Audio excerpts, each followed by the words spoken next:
proverb which resonates for tonight's topic. Given the death of Huawei's 5G bid, and the topic for tonight, technological entanglement and information security, is to be emceed by my friend and colleague at the Strategic and Defence Study Centre, our visiting fellow there, Adam Neame. So, ladies and gentlemen, you don't want to hear much more from me. I'm going to hand over to Adam to introduce the panel and chair this evening's proceedings. Thank you very much.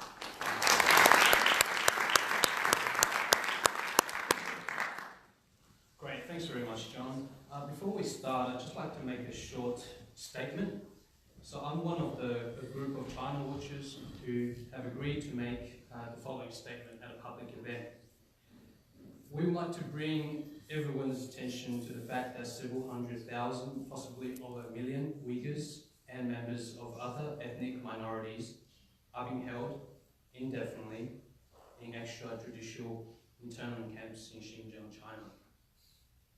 These are arbitrary detentions based not on suspicion or proof of any crime, but rather solely on religious and ethnic prosecution. These detentions not only violate international human rights standards, but also have no proper basis even under Chinese laws. Facing a situation like this, we China watchers cannot remain silent. Thanks for your attention. And for today's topic of discussion, as you may well know, the Australian government last Thursday announced the effective ban of Huawei from participating in the building of the country's next generation 5G mobile network. A joint media released by the Department of Home Affairs and Communication stated that, quote, the government considers that the involvement of vendors who are likely to be subject to extrajudicial directions from the foreign government that conflicts with Australian law may risk failure by the carrier to adequately protect a 5G network from authorised access or interference. End quote. I think this decision highlights the increasing tension that Australian policy makers needs to balance in terms of economic, diplomatic and national security imperatives against the backdrop of rapidly evolving technology and geopolitical shifts. So the banning of Huawei in this context has major implications for Australia, despite the political circus last week. And indeed, I think Huawei is a test case for Australia in balancing the risks and rewards of importing technology from non-traditional sources, in this case China, with a very different political system. So joining me today is a distinguished panel. We have Sarah Logan. Sarah is a postdoc research fellow in the Faculty of Law at the UNSW. Her research interests include geopolitics of the internet, online counterterrorism policy, and computational social science methods. Her most recent publication focused on the entry of Chinese search giant Baidu to Southeast Asia, Thailand and Vietnam. Prior to enter academia, Sarah worked for the Office of National Assessments and in the Australian Parliament. We have also with us Professor Roger Bradbury, who heads the Strategy and Statecraft in Cyberspace Research Program at the National Security College here at the ANU. He is a Professor of Complex Systems Science with a particular interest in cyberspace as a strategic domain. And Roger has had extensive experience working in the Australian intelligence community on strategic analysis of international science and technological issues. And lastly but not least, Tom Uren. Tom is a visiting fellow at the International Cyber Policy Centre at the Australian Strategic Policy Institute, and he was seconded there from the Defence Department. He's currently researching and writing on international and domestic cyber issues, and he has worked in various analytical and operational role in defence, and has accumulated a diverse expertise across internet and cyber issues. So if I may start with you, Tom. Yes. I know in your writing that you seem to have highlighted that there are certain security risks to do with Huawei's possible participation in the 5G network. Could you just outline for us what these risks are and how real are they? How consequential could they be should Huawei have been allowed to make bids? So that's a good question. I'll start at the beginning. So China as a state has a long history of cyber espionage going back maybe 20 years, perhaps a bit more. And they've hacked a whole lot of stuff. And not only have they focused on military and government targets, which is sort of the things that Western states think of as legitimate targets, but they've also engaged in intellectual property theft and hacking for commercial advantage. So this to me tells me that the Chinese government has an intent to go and acquire advantage by stealing information. They've been very successful just using run-of-the-mill cyber tools and techniques. But what they also have with a company like Huawei or ZTE is perhaps another mechanism for getting into another country's telecommunications infrastructure. So that's quite a powerful tool. And people in the intelligence community worried about that because Chinese, I don't know if it's Chinese culture, but certainly the Chinese Communist Party doesn't have a firm separation between state and citizen or companies. And they nowadays talk about civil-military fusion.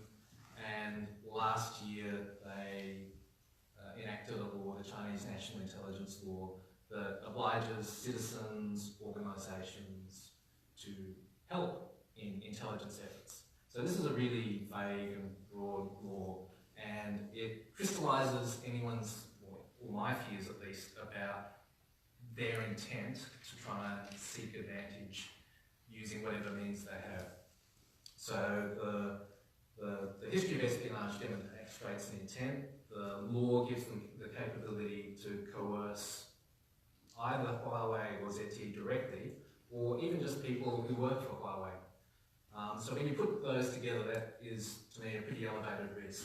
So at that point, you have to decide, can you live with that risk in a piece of telecommunications infrastructure that's going to be critical for the Australian economy?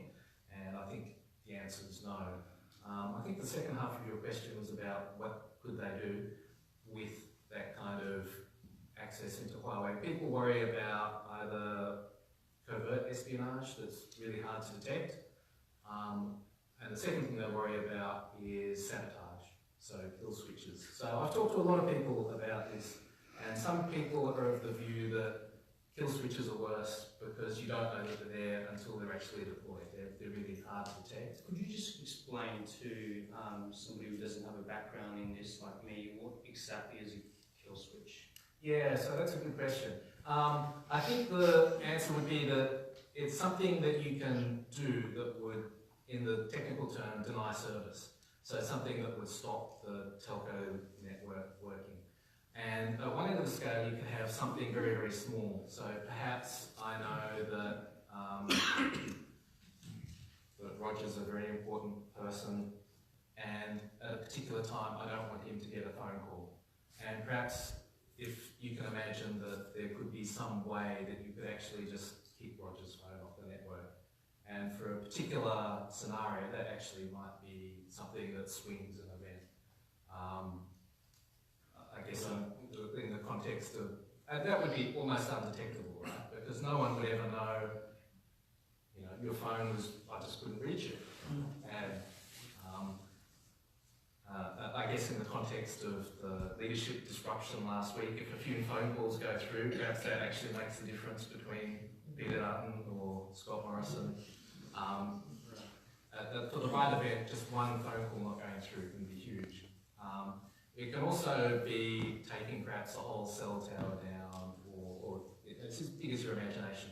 So the problem with things like that is it's really, really hard to detect those beforehand because the systems get so complicated that it's a tremendous, and they also change so quickly because technology changes so quickly that it's very, very difficult to give yourself confidence that that doesn't exist. So some people think that that's the worst case. I actually think the more realistic, maybe not realistic, but the more pressing case is espionage, because that if it's intimately involved in the phone network is really hard to detect. The whole point of a phone network is to transmit arbitrary data around the place. And so if someone else is adding their little bit of data, how are you ever going to know? Right. Well, thanks for that. So I want to go to Roger.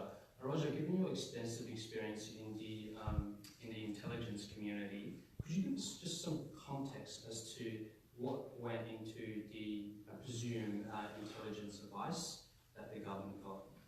Well, without being privy to that, because that's some time ago, some of that stuff. But I think the intelligence community has its eyes wide open about this problem. The political class are at a risk of overthinking the problem when they talk about the judicial situation as they put in their state, the extrajudicial activities and so on. I think the intelligence community broadly has a very realist and blunt view of China, and that it's not a society, it's not a system. I'm a systems person. It's not a system like a Western system. It's not, if we call our systems lawful systems in that everything is under the law, including the leadership. That's not the case in China. The law is like icing and froth on top of how the power is distributed and works. And it works in the sense that no company, no individual can run against the will of the party. And the party will use all organs of government and all organs of the corporate world and the citizenry and everything for its objectives. So there's no distinction that we make in the West between privacy and companies and so forth. It's all part of China Inc. So there's absolutely no reason to doubt that China will use Huawei and any other company for its political objectives. And at the moment, its political objectives are being pushed through several domains, not just cyber. Cyber is one they're piling into because it's a very diffuse domain, and there aren't already a lot of powers there preventing it from getting in, as they might be in the sea domain or the air domain or something. So it's an open field, and it's getting in, and it's doing the best it can to take advantage of that situation, and it will be using what we would call private sector corporates to do that. Why wouldn't they? That's the way they do it, and I think that's the tenor of the advice that goes through the government. Government may find it difficult to appreciate because on the outside, China presents a sort of a veneer of being a lawful society. But it's not. It's its own authoritarian society where it gets what it wants inside, and this is what drives the effect that a company like Huawei will do Chinese government's bidding. When we come to something like 5G, as Tom was saying, we could have issues to do with telephony, but you must remember that 5G will be it's more than telephony. 5G will be the backbone of the next generation of activities which are being built on cyber activities. So there's a whole raft of what you might call cyber-enabled technologies that couldn't get their grip unless they lived attached to cyberspace. Things like biotechnology, things like advanced materials technology. In other words, the whole structure and direction of our society, where we're going, and in fact all the West, into this next phase of development after the cyber revolution, is going to be dependent on trusted, verified technologies, of which 5G is the first. And we can't assure that at the moment. Yeah, absolutely. And I think, Sarah, you have written about 5G in the context of the strategic competition, at least you've touched on that, the strategic competition between China and the United States. So obviously there's a higher element of the shifting geopolitical power and the interaction of the various players in that system. So could you just give us a sense of, you know, how these factors come into play in terms of the current decision here in Australia? Well, I think there is a risk, to some extent, in talking about geostrategic competition in this space. There is obviously very clear information which suggests that there is a risk, an unacceptable risk posed by Huawei's entry into the network. But given that, I think it's also interesting to think about this issue in the context of geostrategic competition around technology and innovation.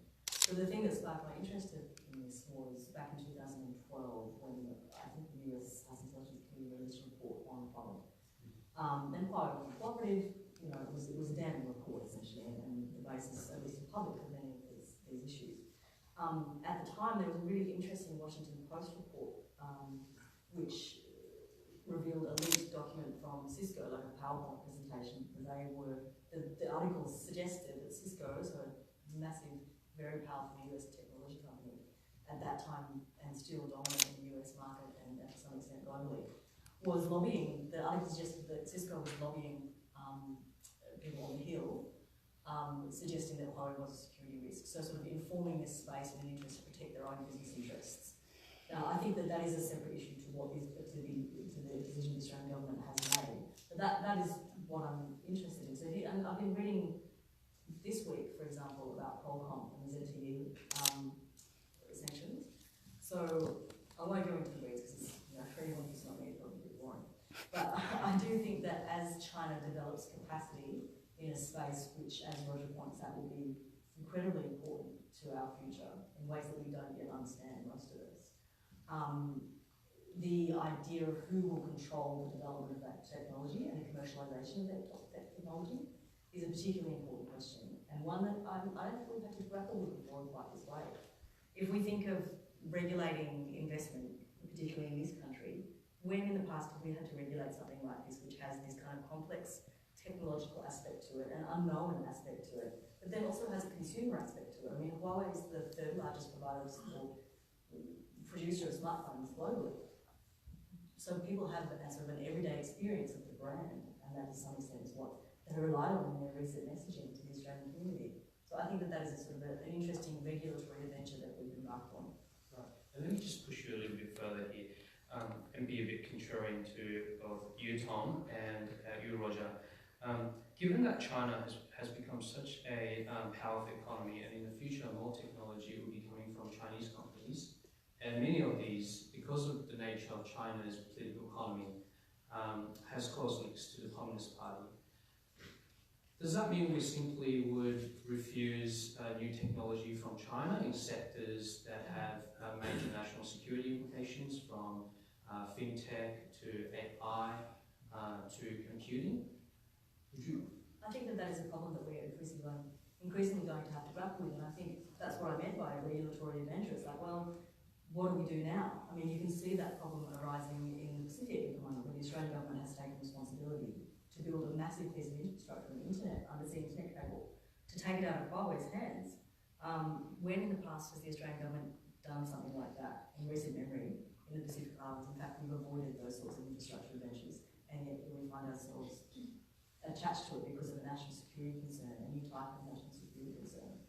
And I think when you think about 5G, one of the interesting things, and maybe you could talk more, you'll know more about this than I, Roger, is the sort of the merging of the core and the periphery of the network. So in the past, you could, as I understand it, you could exclude certain devices from the core of a network and in that way secure the network. 5G means you can't really do that. So what does that mean for this kind of consumer aspect of Huawei's technology, where you will have devices on the network? Or I think Huawei just recently signed a contract in WA for a telco network, some sort of limited rail through. Yeah. So, kilometres along the line or something like that. Yeah, so that is a telecommunications project that we have approved. So where does the line lie? And I think 5G provides a particularly sticky example of that. Roger, given that Huawei is already involved in 4G, isn't there an argument that, well, they're already there, and if they wanted to do anything bad, then they would have done it already? And how is 5G different from 4G, and why should we exclude it from one but not the other?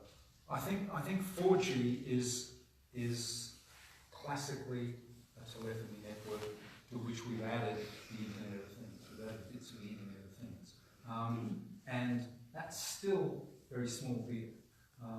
We're talking over the next few years of an order of magnitude change in the amount of gear that is connected to the new network, and that's why we have to go for speed and volume and traffic, and 5G fits that. So it's not just, as I said, it's not just a telephony process, although it's pitched as that.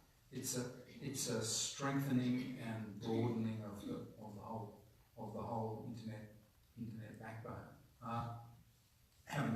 Having said that, we're sort of we're in the process of attaching vast numbers of devices to that system. Now they're going to be potentially compromised. So I think it's a step change issue, and yeah, I wouldn't be surprised if Huawei had some backdoors in its gear at the moment, and that it was using that to for purposes that its government wants. These things are very hard to find. They're very hard to nail down, and they're very hard then to close off. The issue, I think, is not to get in that situation in the first place. And talking about backdoors, Tom, are you aware of any cases where Huawei has actually committed cyber espionage or aided another party, including the Chinese government, in committing cyber espionage, whether that be overseas or in Australia?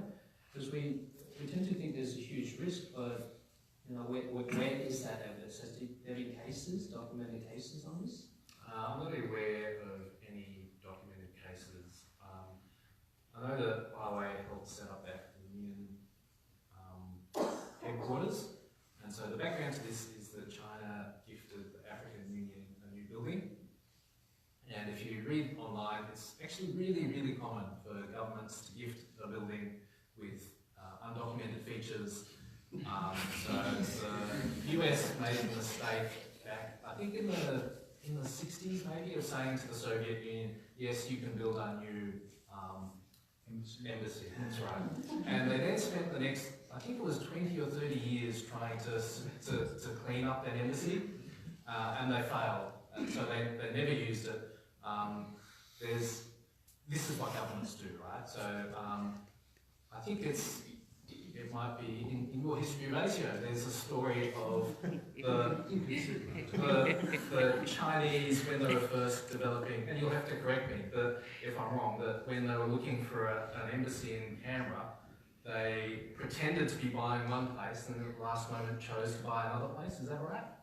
And because they were aware that this stuff goes wrong. And so the African Union, the hack was that every night for 5 years there was a chunk of data being sent back to Shanghai. So let me stress, nothing proven, but Huawei was one of the main contractors there. And this is an example where perhaps it doesn't rely on Huawei actually building something into the kit, but if they're monitoring, perhaps they just turn a blind eye. This would be something that you could compel an individual, a Chinese citizen, to do something that would be against the African Union's interests. So like I said, nothing proven. It's and I think up until now it's really easy basically to compromise security. But this is about looking forward. So it's about not putting yourself in a position which makes it easy for someone else. So I've been trying to come up with a good analogy, and I think I've got a cleaning company. And I'll come and clean your house. Now, the cleaners I'll use, they're obliged to help me steal stuff from you, but I promise they won't. And that, to me, feels like the situation that we're in. I would rather pay more and get some cleaners that maybe I don't trust them, but I don't have a reason to distrust them from the beginning. But how trustworthy are they? The other competitors of Huawei in the 5G bit, you know, are they? Could they be trusted in terms of providing these equipment to the 5G networks? And if not, then how do we guard against these cleaners that are basically stealing stuff from you? I think we go back to what Roger talked about, the close non-existence of difference between state and company. And the way you started this, talking about Xinjiang and the Uyghurs, is a perfect example of the Chinese Communist Party doing something it thinks is in its interest despite the whatever rule of law does or does not exist. So that tells me that if they think there's an advantage there, they'll do it. That's not, they also have a long history of cyber espionage against both government and commercial targets. So they have demonstrated intent and the law gives them the capability. And that's not true for any other manufacturer. So those are the reasons I particularly worry about those Chinese companies. Might go to Sarah. Sarah, do you think there's a particular case to be had for Chinese technological giants that has a connection to the Chinese state vis-a-vis other multinational companies, some of which also have close connections to the United States, for example? I think the key here is what the public listing process. So when you talk about technology companies in the States that have, in the US, that have very close links to government, I mean, that's part of the US dominance of world affairs comes from its dominance in certain technological spheres. But those companies are almost entirely publicly listed, which means they have transparency requirements. Huawei is not. ZTE is, but in a particularly limited way, I would say. I think that you could argue that that is a feature of many technology giants that emerge from the Chinese market. And that is a feature of the way the market is growing there, and sort of the role of technology in national identity, I guess, and national yeah, I think there's a case to be made that Chinese technology giants are inherently different and will remain so for the time being. And also there's a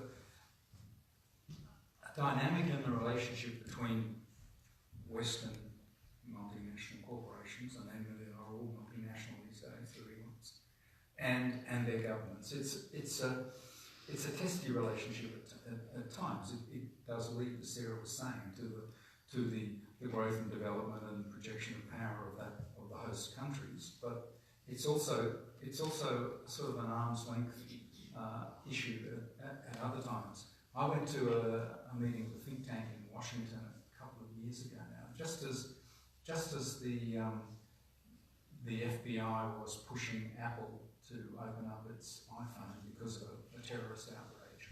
They wanted a way to get into the back door, and Apple was just stonewalled. And this meeting I went to was a bunch of executives from the big companies in Silicon Valley. There was Google there was Apple, there was Microsoft, not there in the valley, and a bunch of government officials from Justice, from the intelligence agencies, and they had a few Australians there to kind of keep the two sides apart.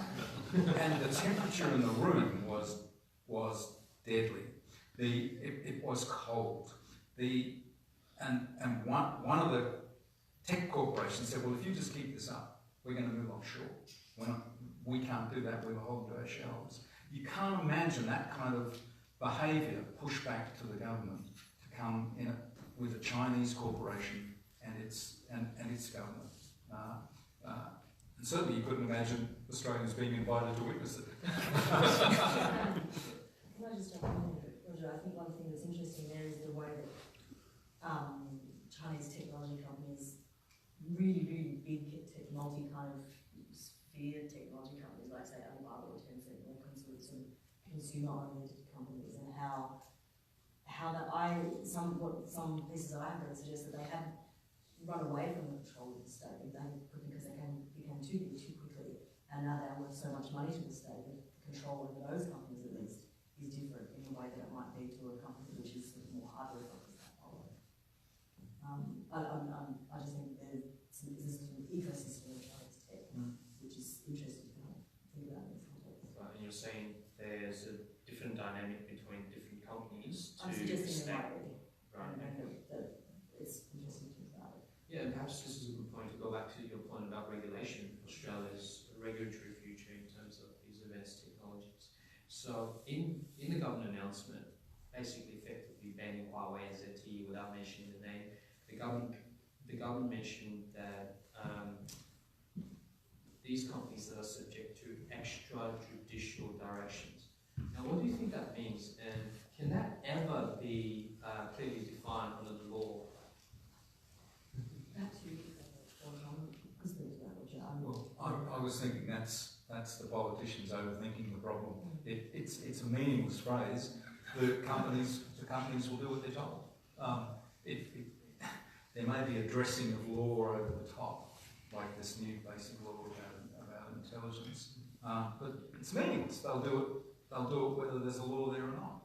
They'll be told that they have to do X, and they'll do it.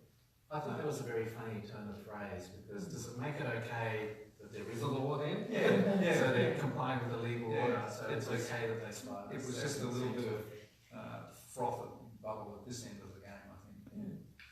So if we don't have that legal dressing, then how do we actually determine what's which companies are safe and what's acceptable on the Australian regulations?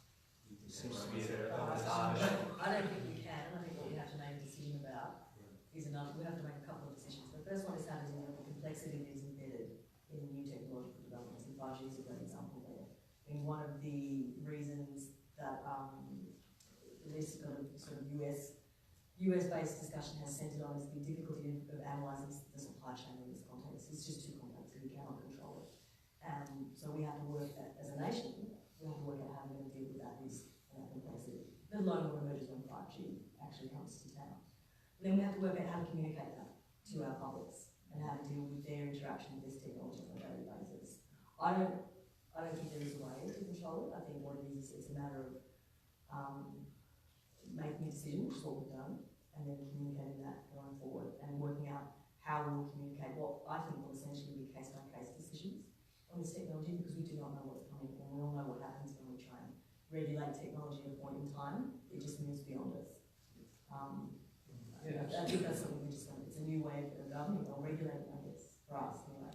And in terms of the product chain, there's one of Huawei's arguments is that, well, our competitors also produce things in China, right?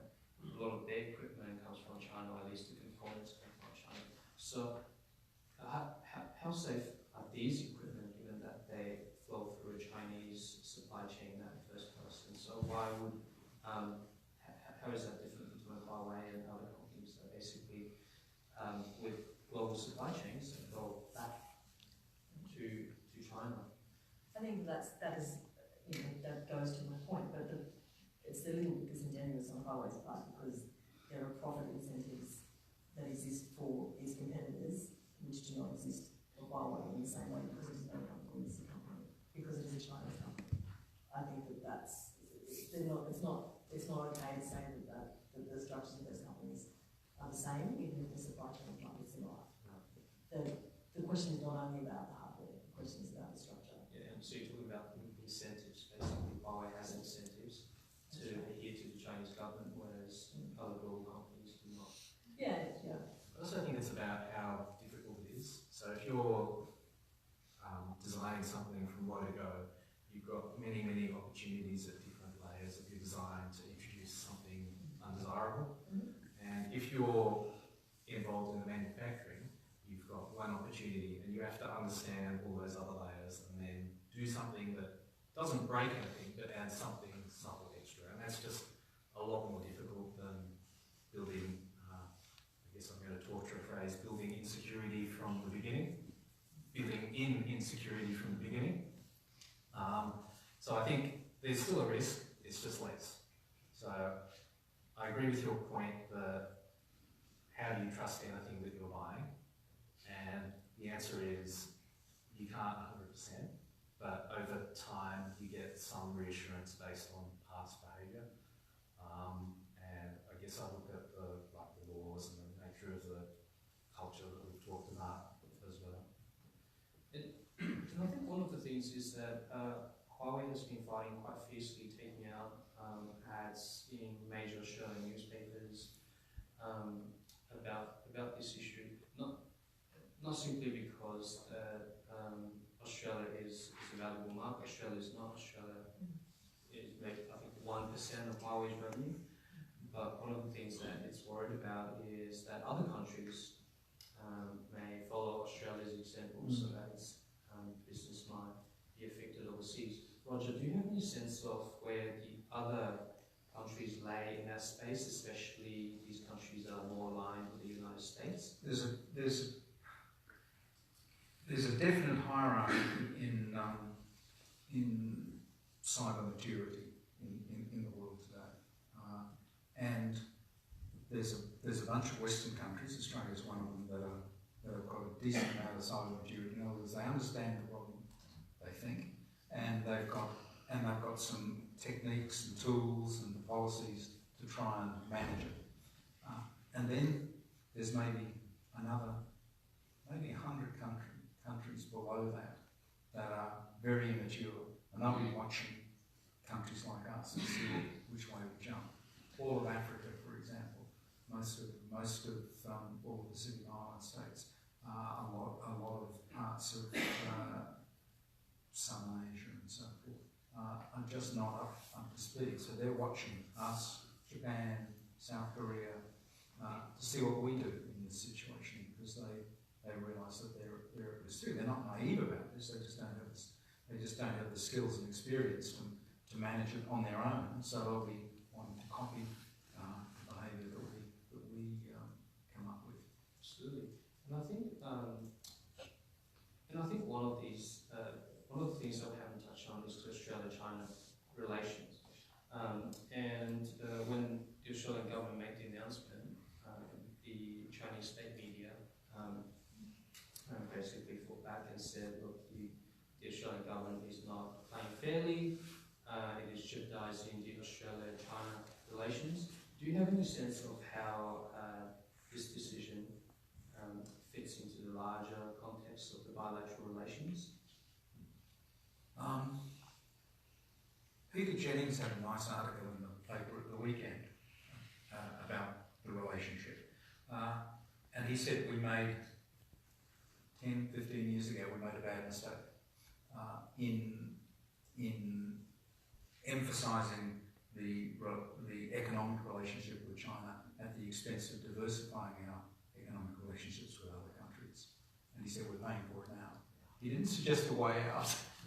He just said we went down a dead end, and we need now to back out and diversify our economic relationships. He was mentioning India, he was mentioning South Korea, I think, and Japan, and more broadly Europe. But he said we can't have the economic relationship so dominant that it affects our thinking about our strategic relationships and our independence. Right. Okay. So Sarah, I want to go to you. Do you think there are any other dimensions to this decision that we haven't thought about? I mean, like, one thing that's on my mind is, well, if the consumer will be paying more for a network that's potentially of lower quality. Are there any other dimensions that we haven't, that has been absent in the public discussion about? Well, I was just going to that point that you raised about costs to consumers. That's certainly something that Vodafone has come out with this week. I don't think we can say that the network will be of lower quality. In fact, I'm sure Ericsson will say it will be of high quality. I think that the higher cost to the consumer, it's certainly a possibility, but we just don't know yet. And I think that because of that global supply chain issue, it's not necessarily a given that there will be a higher cost to the consumer. What I'm interested in is two things. The first is its impact on our relationship with China. I mean, we are such a small market. So, in effect, it doesn't actually matter. What matters is the signalling. And for China to react strongly to this, I think, would lay bare some of the kind of some of their incentives around this relationship, around the relationship to do with Huawei. You know, it doesn't allow for China to say, oh look, you know, we really are interested in a friendly relationship based on economic imperatives. To get upset about this particular move, given we are such a small market, suggest something else. And that, in that case, you know, I'm interested to see what comes. I'm also interested in why the Australian government chose to announce it when it did. That seems very odd to me. I want to know more about the process by which the decision was arrived at, because the terminal was briefed 6 months ago, I think, in Washington. It's not a new story. We knew it was coming. The bid is in November. I imagine. I think the bid for the 5G spectrum was in November. So why now? And why on that Friday? And why Scott Morrison? That's what I want to know. Roger, do you have an answer for us? I like Sarah's points about the quality issue of the gear, and I think we need to take a step back on Chinese technology too while we're at it, while we're having a bit of a bash of China, and that is, let's not fall for the Soviet man fallacy of the Cold War years, where we thought the Soviets had worked out how to do stuff and were invincible and could produce science and technology wonders. China, by and large, got its leg up on technology over the last 20 odd years by stealing stuff. That's all Huawei's early gear was straight copies from Ericsson and Siemens. And in fact, when the first gear was opened up, they could still see the Siemens code in there saying copyright Siemens. They just lifted it. Well, they didn't lift it. The Chinese intelligence agencies lifted it and gave it to Huawei to give them the leg up. Now that's been a very good game for China for 20 odd years of being derivative and stealing stuff and building up its technology capacity. Nothing unusual about that. America did it in the 19th century with British and European patents, but it was done with a particular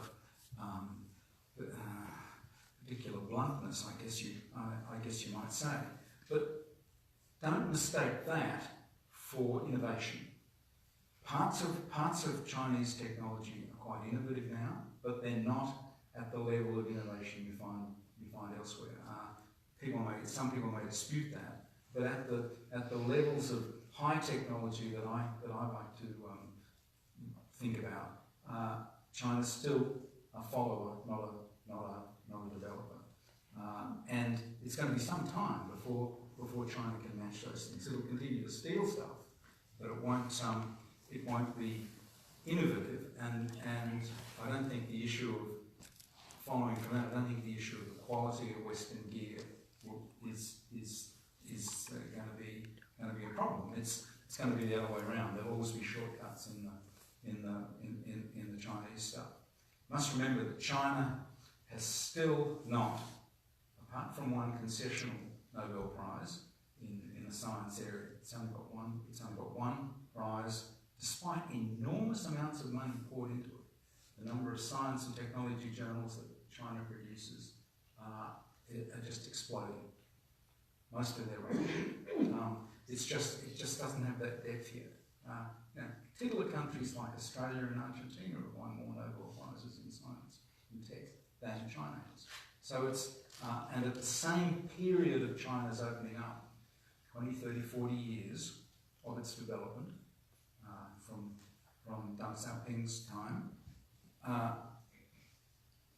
if you look at the comparative from Japan opening up in the Meiji restoration, was it called restoration? The Renaissance that happened when Japan opened up to the world. In the same period, Japan had won a bunch of Nobel Prizes at that time, and the equivalents in mathematics. It won in physics, chemistry, and in bioscience. China hasn't done that. There's something different about the Chinese research and development culture, which we don't fully understand, but it's not leading to the equivalent of Soviet man. Right. Thanks so much. Thank you all. I think we'll open up the floor up for questions. So if you put your hand up and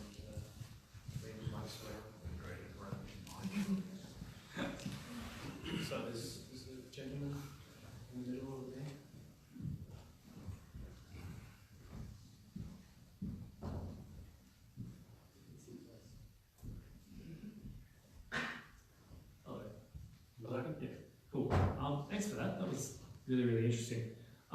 So my question is about with the NSA and Edward Snowden revelations of the United States spying on friends and allies, and the recent sort of whistleblowing of Australia spying on Timor-Leste for commercial advantage. What, if anything, would it take for China to gain our trust, if that's at all possible?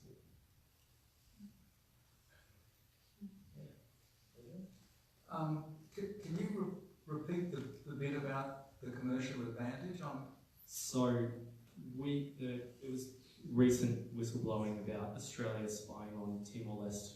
Oh, okay. No, I thought you were going towards the idea that that the Western intelligence agencies were developing explicit direct commercial advantage, like giving stuff to tech companies. I agree with the Timor-Leste thing was an outrage, and that led to indirect benefits to Australian, to commercial interests, and I just hope it was a one-off. I'd say that there was a very fine distinction between sort of government-to-government negotiations and direct commercial advantage. So this was on, my understanding is this was on the direct government-to-government negotiation side. I also agree with Roger that it's a disgrace, but I think also, for me, there's very little morality in spying, in the sense that I'm not talking about what China's doing as morally bad from their position. It actually makes sense. But from my position, I need to sort of call it out and say this is what we need to do to respond. So it's kind of a national interest argument rather than a moral argument. Now, the second part of your question was, what can we do, what can China do to gain our trust? Yeah, what can China do to kind of bring themselves on a level playing field with the rest of the world? I mean, it would be completely naive to think that any government isn't going to use every power under the sun to gain an advantage. That's just what states do.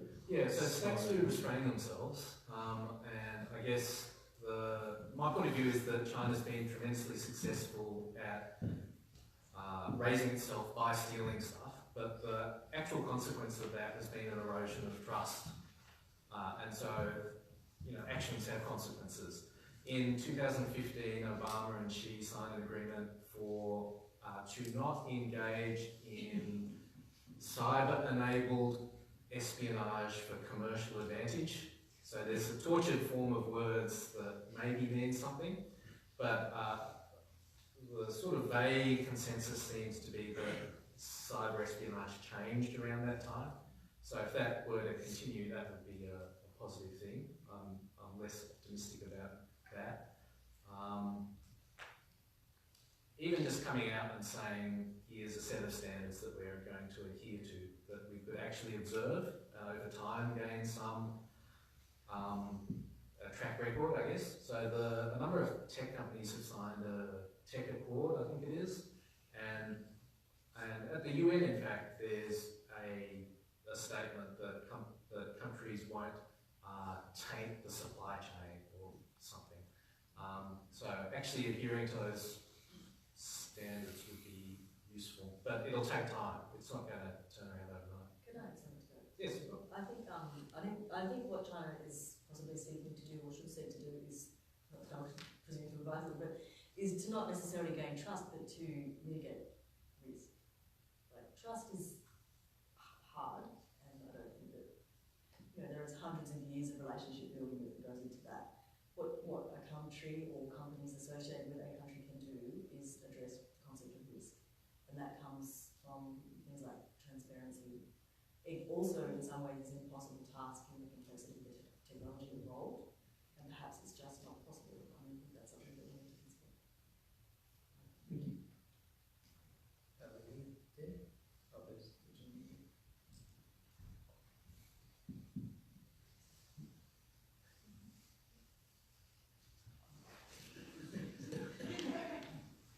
Thanks so much for that. It was really interesting. Roger, I was interested in what you mentioned, the fact that technology-wise, China is still more of a follower than a leader. I was wondering that in the in the sense that they're working on their technology development and obviously innovation. If they do become the forefront in the world, for example, do you think that they can use that to hang that over Australia's head to comply with the terms? For example, let's say that they can create a really innovative piece of technology. Do you think that Australia has much control if they do become leaders in this field? Yeah, that's a very good point. I don't think it'll happen soon. China is frantically looking at the high frontier of science and technology, AI, artificial intelligence, so-called, and quantum technologies, and a whole raft of biotechnologies, synthetic biology, and so on. And it hasn't. These things don't, at this level, don't occur with single breakthroughs, very, very rarely. And also the technologies themselves are more often than not very widely spread. The knowledge is very widely spread. You can patent parts of a new technology, but you can't patent a new law of physics. Or there's patents, there's know-how, how you do it, how you build stuff, and then there's the broader knowledge. They've forgotten about the patents part. They try and graft on the know-how as fast as they can, and down here with the broader knowledge, they're struggling to generate it any faster than anyone else, and I'd say mostly not as fast as anyone else. When you look at the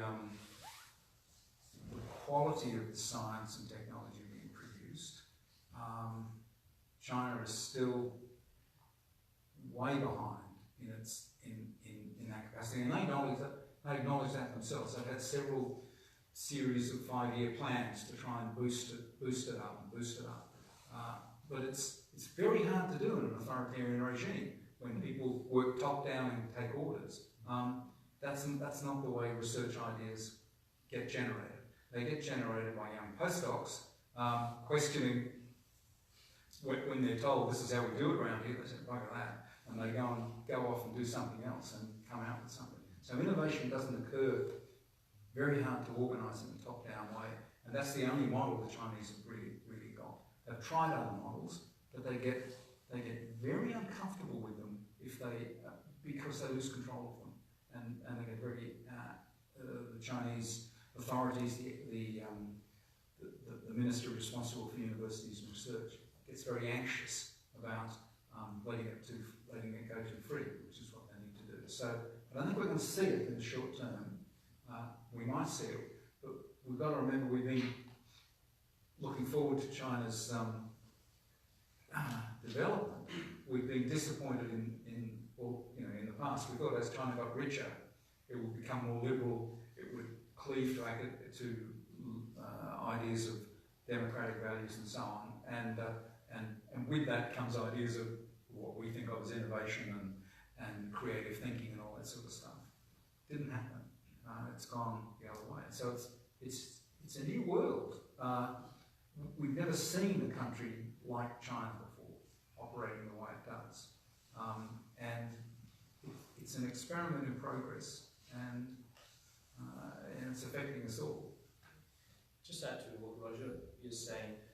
If you look at big Chinese strategic programs such as the BRI, the Belt Road Initiative, what it's doing is it's not only pumping money and expertise outside, but it's also exporting certain standards, whether that be electricity transmission, engineering standards, construction, hydrology, etc., etc. So along with China's investment and pushing out its productive power into its periphery, it is also exporting these standards. And if you can control these standards, then you're much well placed to compete internationally. I'm very interested in China's efforts to control 5G standards and the development of them.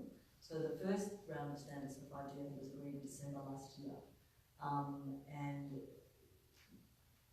the reading that I've been doing suggests that China's been trying to stack decision-making orders, which will decide on the next round of standards. Because if you look at the history of 3G, for example, at that time China missed the boat. They had, I think, 3 domestic standards working China, one of which was the one that the rest of the world was doing. And you know, if you think about the development of the iPhone, for example, or some of the platforms that have come to dominate the tech space, they emerged from a particular set of standards that China did not control and was not able to capitalize on.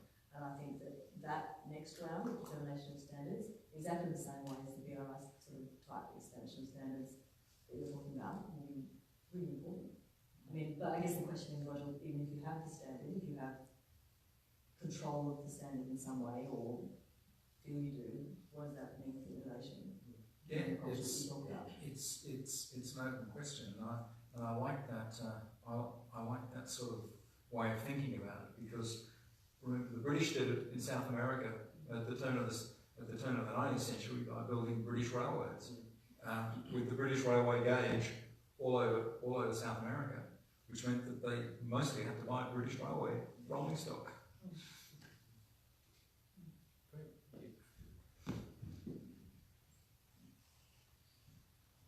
Hi, thank you for tonight's very insightful discussion.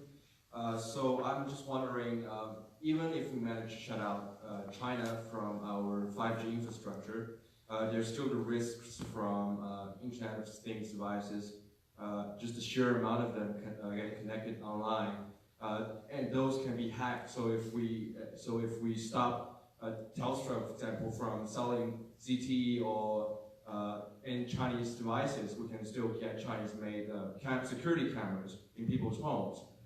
So that's still a national security risk. Any of them can be used in a botnet network to stage denial of service attacks. So I'm just wondering what has the Australian government done, or what is it thinking of doing in terms of that risk? We're all looking at you, Tom. So Internet of Things is a big challenge, and we recognise that.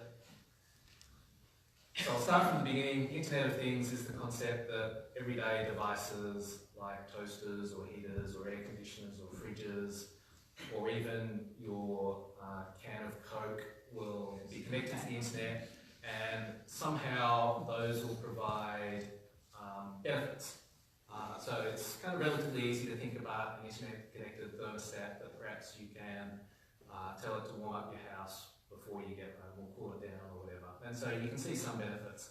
But the problem is that they're so cheap and so poorly secured that it is often super easy to hijack them and use them for your own purposes. So one of the biggest internet attacks was based on digital video cameras, recorders, I think, that all had the same default creds. So someone just went and took them all over and launched them at this single website, and took down, I think, a quarter of the internet, because the rest of the internet relied on that particular site. So that's the problem.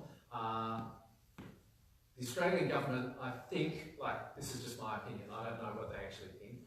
I think we feel like we're in a position where we suffer all the consequences but don't have the global weight to actually enforce standards. So what you would like is actually some baseline of security standards that could be relatively simple, like maybe you can update them so you can patch them when you inevitably discover a security flaw. But our portion of the market is so small that if we impose that standard, we would all of a sudden not buy a single device because no one would bother to make it just for our market.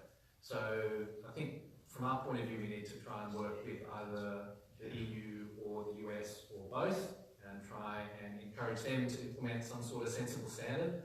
The problem with cybersecurity regulation is that usually it doesn't achieve what it sets out to achieve. It imposes some sort of technical requirement that actually doesn't necessarily improve security. So I've had SASO say to me that compliance and checklists are great because I can pass them without actually having to improve security. So we're trying to come up with a new paradigm to deal with a new type of problem. What would that paradigm look like? Well, I mean, the same CISO said to me, Internet of Things may be something that you can just update and doesn't have default hard-coded credentials like password and username. So something sort of simple, but that actually you could see how that would improve security. Another example is that there's a lot of open source software that gets built and then gets abandoned and people just use it, but no one ever goes and fixes it. Actually the example is the opposite, that companies build proprietary code and sometimes those companies go bust. And the obligation would be either update your code or open source it so that someone else can update it. So those are kind of little practical things. Thank you. Any other questions? One of the questions which was spoken of by a gentleman up here about Mr. Ed Snowden. One thing that Ed Snowden has done, and that is put an end to American hypocrisy once and for all when it comes to spying. We know that Angela Merkel, the German Chancellor, read something that the Americans had been spying on her, and it was word perfect, exactly what she said. And the same thing with the Indonesian president. I'm wondering whether we should be concerned about Americans spying on this country. Nothing's ever said. It's always said about Russia or China spying, but never the United States.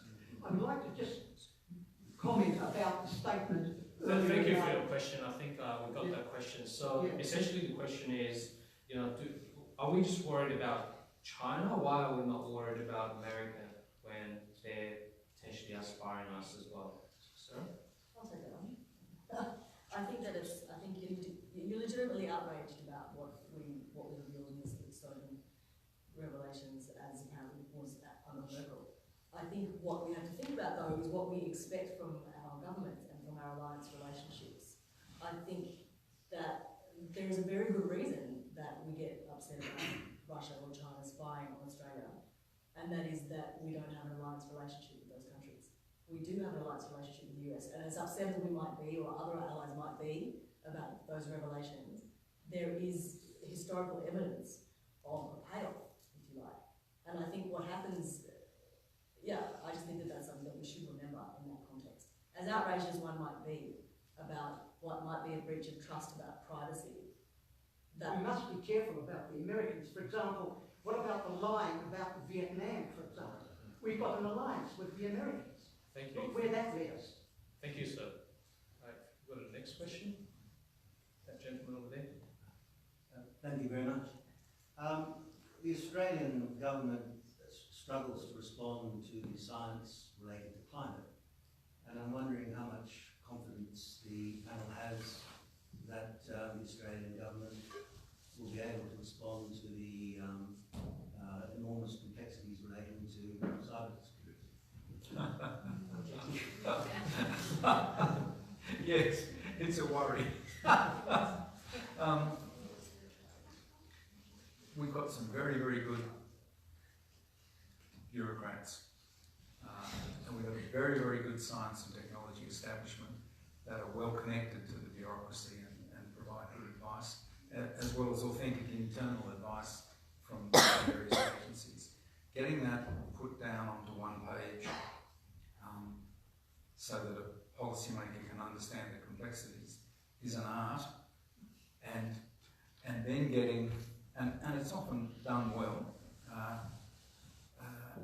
as those of us who work in O&A know, that's its main job, is to boil down complexity to a couple of pages, but then getting the political class to understand it and act on it, because policy and politics don't always align, is a real challenge. It's not only a challenge in Australia, I might add, it's a challenge everywhere in the developed world. Things are just getting so damn complex and so technical, and trying to show where the main thrusts of the technology is pushing the game, and how it's not the same as it was yesterday, Minister, and this is really new, and that this other stuff you were worried about yesterday is now yesterday's news, the fish wrap, is just a continuing challenge. I don't think it's been solved. I think we just keep at it. Can I give you I think the problem with climate science is not that the science is complex, it's that there's strong lobby groups who believe that they'll be losers in certain scenarios in the future.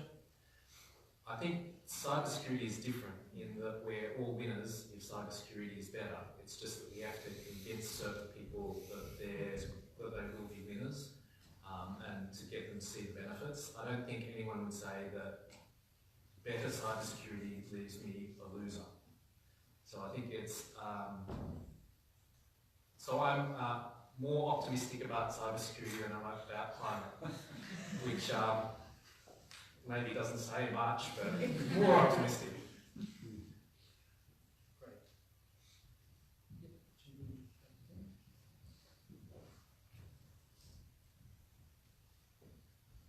Hello. I just wanted to ask about what would be the panel's view of the current form of Australia's foreign investment laws. I mean, particularly the 2015 amendments, the Foreign Acquisition Trade Act and Takeovers Act, where there are set thresholds for different countries to invest in Australia.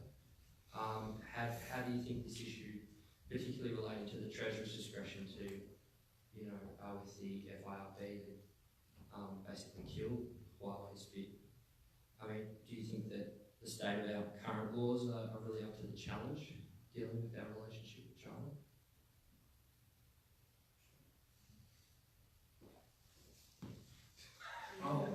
I'll have a go. I think one of the best things that happened in recent times was putting David Irvine on as the chair of the Foreign Investment Review because of his breadth of experience of these matters. I think if the chair had stayed with a narrow economy or a narrow economic view of what the problems were and not a strategic view, then we would be in a worse position. And I think the fact that he'd been closely involved with the intelligence services, he'd been closely involved with foreign affairs, he just knows a lot of, he's a wise guy, he knows a lot about the world, and that's led to instantly a stiffening of the FIRB way of doing stuff. I mean, I think they were letting stuff go through with either before, and now they're not. So I think it's a change of emphasis, and I think it's as if we become just more aware that the world is a much more complicated place where we need to be on our toes much more than we were a few years ago. We made some stupid decisions a few years ago, but now I think we're in pretty good hands. I had a question about how far the concerns about 5G and Chinese influence should extend. Should they extend to non-Chinese companies manufacturing in China? Should they extend to Chinese components being used in non-Chinese companies' owned equipment? Should they even extend to Chinese written software being used by non-Chinese companies, for example? To a certain extent, we discussed that when we talked about the problem of mitigating risk and the inability to do so comprehensively. I think it was you, Roger, that made the point about, well, it was you talking about not being able to control components, being able to control access to a structure, and that's what we've done with the 5G decision. So I don't think we can make a decision about how far. What we can make a decision about is the structures that components are used in and how we regulate that. I think people have woken up to the very real threat of supply chain risk, and people are struggling to know what to do with it. So one of the kind of frightening stories I learned about a little while ago was North Korea is obviously also one of the countries that goes around hacking stuff, and they've actually been quite destructive in a number of cases. And some of those hackers actually moonlight making software, so they're commercial software providers as well. So there's actual North Korean hackers building biometric facial recognition systems for other countries, and this is kind of truly terrifying that these things could get deployed places. And I don't know what the answer is. Great. Yeah. Well, maybe so. If we could just have the last question there, please. Oh, there's two more? Oh, yeah, sure. Okay. I think we've got enough. Thank you for your thoughts this evening. This is a quick one. Just to go back to the visual of this announcement being made on Thursday last week. Understanding was it was Thursday morning. Please correct me if I'm wrong. You're correct. Do you think the Chinese government will take this as the first major decision by a new Prime Minister, given it was Mr Morrison who signed it off jointly, I believe? Or do you think they actually, the Chinese government will see the nuance that it was perhaps more of a taking out the trash act on a very busy day in Australian politics? Thoughts? Well, I think at that point we were still not sure that we were going to get. No, it was before that. Yeah, it was. Yeah. I mean, I don't know. I mean, they may see it one way, but they choose to communicate that they see it in another. I think it would be advantageous to see it as the first act. If one was feeling combative, it would be advantageous to see it as the first act when the Prime Minister. That's not the case. It was the Prime Minister at the time. Yeah, it would take a lot of probably more PR skill than Australian public servants could manage on those particular days to carry out the trash like that. I've always been amused that the PR company advising the Australian Dental Association, who get a really nice, easy run compared to the doctors, said always raise your rates on Melbourne Cup Day. It's always buried down the bottom. It's a done deal. But I don't think they're as smart as that. I think like two more questions. Yeah. Hi, good evening. I think the essence of 5G is about IoT, Internet of Things. And China is now, I think, it's not very advanced as yet. But China, with its technology, it can bring about, say,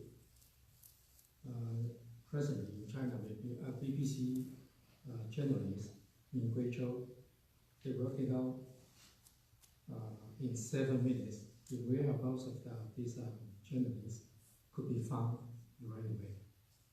So if China is no way to become an OECD mode of country, coupled with its Beidou GPS, I think this is a little bit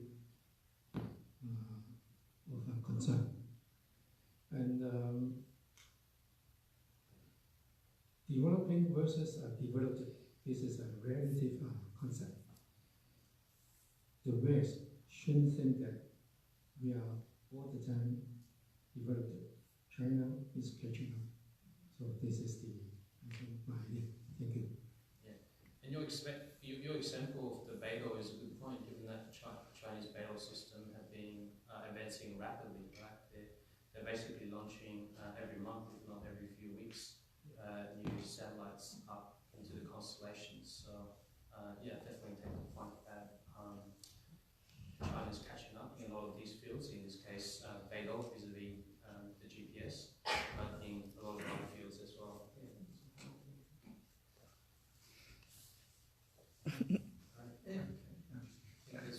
Take the point, yes. One more question? Do we have one more question? All right, one last question. Great, thank you.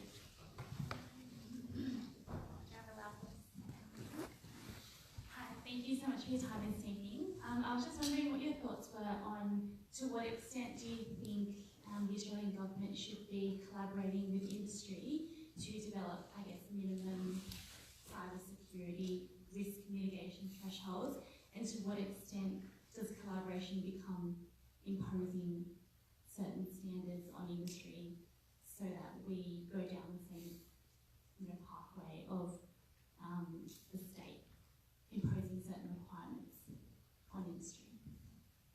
If that makes sense.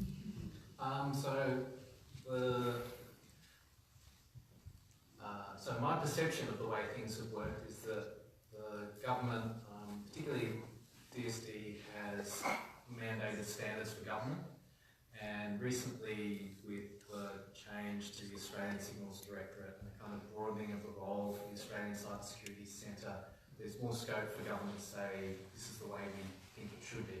So they've kind kind of in the past done an advocacy kind of work, saying here are some standards that we think are really good. Those mostly seem to be pretty sensible. On the other, particularly in the States, we've seen in social media, which is kind of getting a bit off topic, but maybe I'll just go there anyway. A total absence of standards. So that's, I think, really why people are so unhappy with particularly Facebook right now.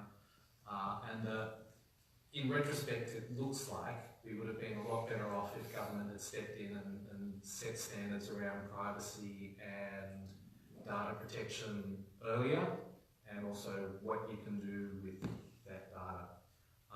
So I don't think it's, and probably, I wouldn't be surprised if in retrospect Facebook would now be thinking, I wish we'd had standards that were imposed on us, that we could then say, look, it's out of our hands, this is what someone else has told us, rather than us bumbling our way into this kind of mess and then discovering later on that we need to fix things. So I don't think it's necessarily us, government versus state. And I also look at the European privacy law, where it starts with the principle that people own their own data, and then it builds on that to come up with this massive edifice. And that seems to be a citizen-centred way of dealing with laws and regulation. You start with the principle that you want to uphold and then go from there, rather than the Chinese approach of the state's most important, so let's put in place surveillance and arbitrary detention. So I think we can, I'll be positive and say that, to answer your question, we can both have our cake and eat it and stand up for principles that we believe in. We just have to do it the right way. Thanks, Tom. I think we'll leave this on a positive note for another question. And certainly not coming from a cyber security background, I've gained a lot from all your insights. So thank you, Sarah Logan. Thank you, Roger Bradbury. Thank you, Tom Horan. And thanks to our events team, so Olivia and Julia and Sophie, for putting this together in such a timely fashion. And thank you all for being here with us tonight. So thank you.